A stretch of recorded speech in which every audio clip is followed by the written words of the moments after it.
Okay, welcome back. This is section 2, and this is a section about simplifying rational expressions.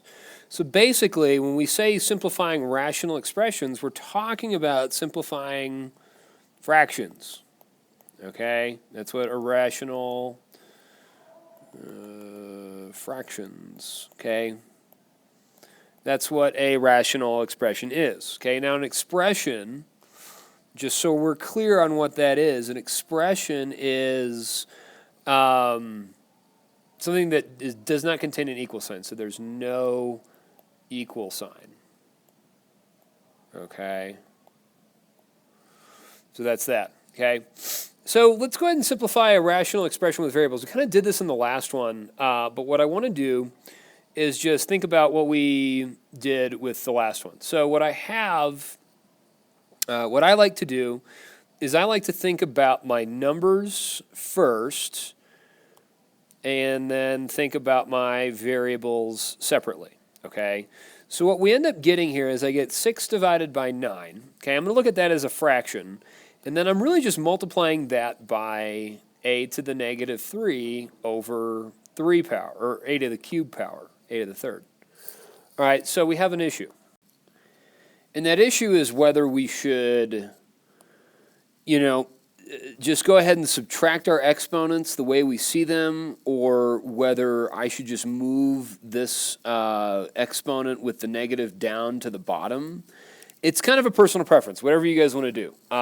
So first things first, let's go ahead and simplify this fraction here, okay? And one thing I shouldn't do is I shouldn't have equal signs necessarily because it's an expression, okay? That's kind of the thing we don't want to put, okay? So, but let's first of all, I do like to rewrite it as two fractions being multiplied by each other. Separate your numbers, separate your letters, okay? 6 divided by 9, each of those numbers is divisible by 3, okay, to simplify that. So what I'd want to do for my next step is I'd want to write this as the fraction 2/3, okay? And then what I'd want to do on this next one is I'm going to take my a to the negative 3 and bring that down into my denominator, okay? And so I'm going to multiply this by 1 over a cubed times a cubed, okay? And then when we multiply these together, we get... we add our exponents. Okay, so the next step we would have would be 2/3 times 1 over a to the 6th. Okay, and then when we have two fractions like this, we just multiply across. Okay, 2 times 1, 3 times a to the 6th, and that's just going to give us, in the end, 2 over 3a to the 6th. Okay, and that's our simplified fraction. Okay, simplified rational expression. Okay, when we are simplifying rational expressions, because they are expressions, we really don't want to use equal signs. Okay, that's kind of a thing we don't want to do. Okay, all right, let's go ahead and move on to the next one. And let's go ahead and simplify this using the quotient property first. Okay, what I did in this one was I used the negative exponent rule. Okay, but let's go ahead and do this one. Now let me rewrite it. As 12 a to the 4th, b to the negative 3rd, all over 15 a to the negative 2, b. Okay, and I'll put that as b to the 1st power. Okay, so what I'm going to do is use my quotient property. So I'm just going to subtract my exponents. Okay, first of all, the first thing I want to do is rewrite this as separate fractions. So this is, I'm going to use my numbers first, so 12 over 15, okay, times, and then a to the 4th over a to the negative 2, okay, and then times b to the negative 3 over b to the 1st, okay, and so then what I'm going to do from here is simplify this, okay, and I'm going to do my next step up here. So 12 over 15, each of these, again, are divisible by 3, okay, and this is divisible by 3. And so I get, as a result, 4/5. Okay, so I get 4/5 from that. Now, on this one, for my a, I'm going to subtract my exponents. So I'm going to write this as times a to the 4 minus negative 2 power, And I'm going to put that over 1 because I still have a fraction, okay? Still want to make sure we keep these in fraction form. Okay, and then I'm going to manipulate my b, and that's going to be b to, so then times b to the negative 3 minus 1 power, and this is over 1. Okay, so let's do the math here. I'm going to get 4/5 times a to the 4 to the plus 2 power, so this is plus 6 over 1. And then this is going to be b to the negative 4th power over 1. Okay, and so then what I'd want to do, because I have a negative exponent, I don't want to have a negative exponent, I'm going to move that down into my denominator.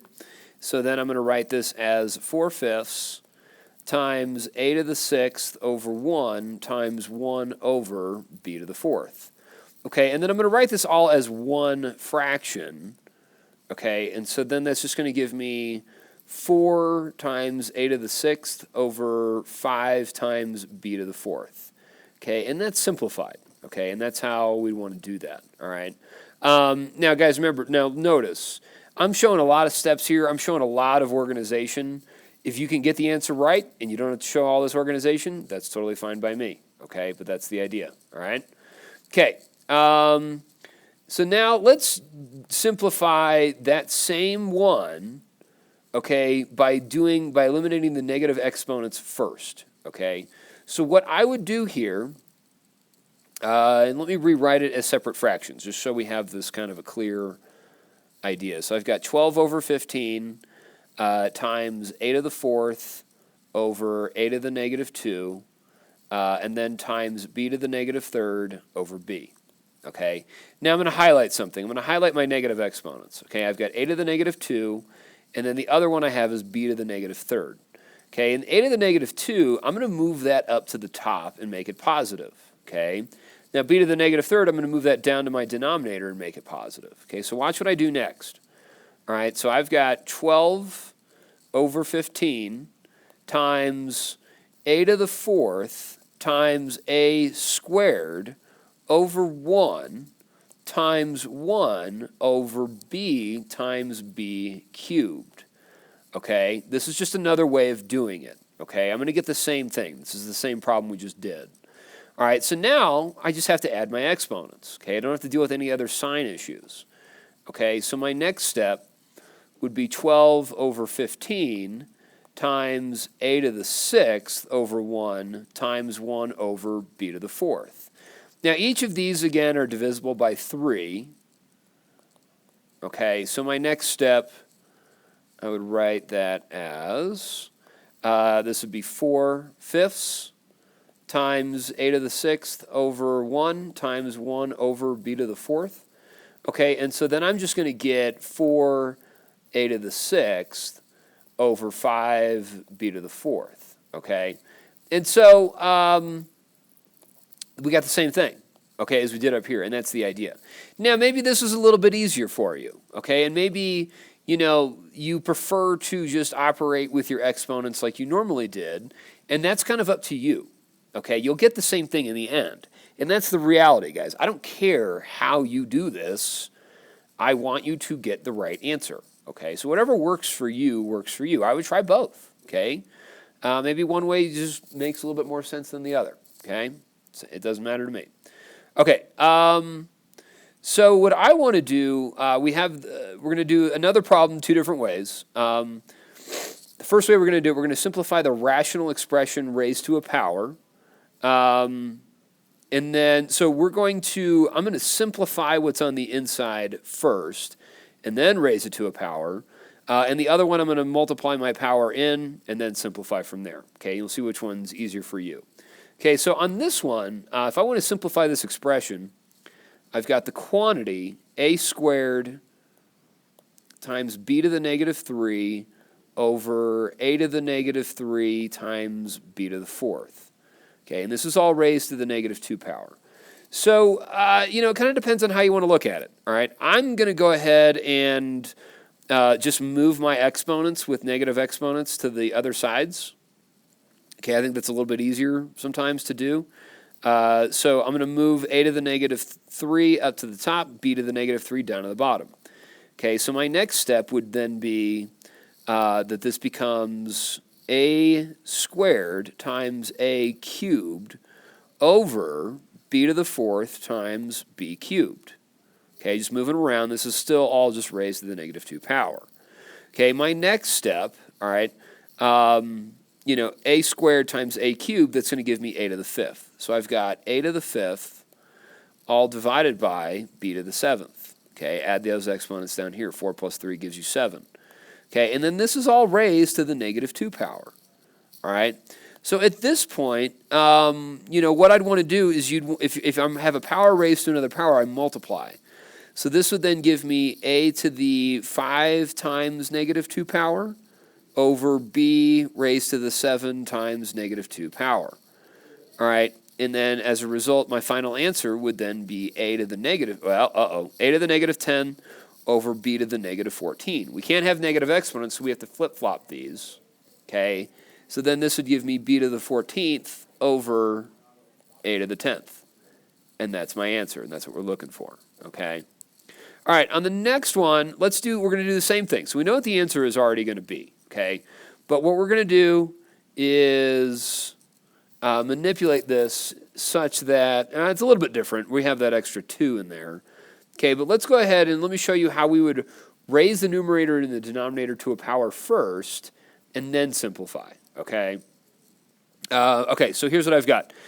Because I'm raising everything to a power first, I'm going to raise everything to the negative 2, but if I have an exponent, I have to multiply it by negative 2. So this is going to become 2 to the negative 2 times a to the 2 times negative 2 power, all right, times b to the negative 3 times negative 2 power, okay, all over a to the negative 3 times negative 2, okay, times b raised to the fourth raised to the negative 2 power, so multiply that. Okay, so now let's kind of simplify this first. Now, I'm not going to mess with the 2 to the negative 2 just yet. I'm going to leave that there for now. I'm going to do 2 to the negative 2, leave it like that, times a to the negative 4 power. Okay, 2 times negative 2 gives me negative 4. Okay, and then times b to the positive 6 power. Negative 3 times negative 2 gives me positive 6. Okay, and then I'm going to divide that by a to the positive 6 power. Okay, and then times b to the negative 8 power. Okay, so what I'm going to do is I'm going to move this piece down to my denominator. I'm going to move this piece down to my denominator, and then I'm going to move this piece of the negative exponent up to my numerator, okay? So my next step, so now I've got this. I've got just b, up top I've got b to the 6th times b to the 8th divided by 2 squared times a to the 6th times a to the positive 4. Okay, and so if we simplify this then, okay, and add our exponents, 6 plus 8 is going to give me 14. So I've got b to the 14th over 2 squared. This part right here is going to give me 4 times a to the 6th times a to the 4th. So it's just going to give me a to the 10th power. Okay, and that's my final answer. Now notice how we got the same thing, more or less. Okay, the only difference that was added in was this 2 here. Okay, but guys, it's kind of up to you. And obviously, if you can skip steps while doing this, do it. Make sure you get the right answer. That's what's important here. Okay, but it kind of depends on how you see it. Personally, I like to manipulate. I like to simplify the fraction first and then raise it to the exponent. That's just me. And it kind of depends on how you want to simplify that. All right. Do you want to move the negative exponents down, or do you want to operate with your normal, operations with exponents? It's kind of up to you. So I hope you enjoyed this video. It's a lot of fun. I particularly enjoy simplifying rational expressions. So you're in good hands, guys. All right. See ya. Bye.